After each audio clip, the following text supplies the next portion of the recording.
తెల్లారింది లే మామ. టైం చూడు ఎంత అవుతుందో. చక్కగా ఫ్లైఓవర్ ఎక్కి కాసేపు అయితే ఉరికినాం. వికప్ బికాస్ సన్ ఈజ్ అప్.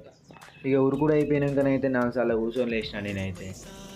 ఇక మా దోస్తులు అయితే గ్యాప్లో డిప్స్ అయితే కొట్టి పారెత్తాడు. మామ నీకు ఒక విషయం చెప్తాను నేను. కూలిగా అయిన బ్రతుకు కానీ ఖాళీగా మాత్రం అస్సలు ఉండకు మామ.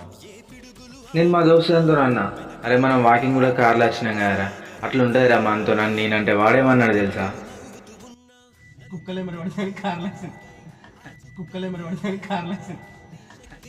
ఇక దారిలోనే వేపులు అయితే తెచ్చి పారేసినాం.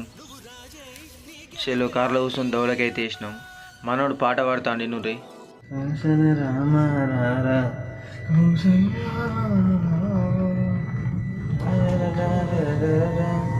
ఓ చల్లరామ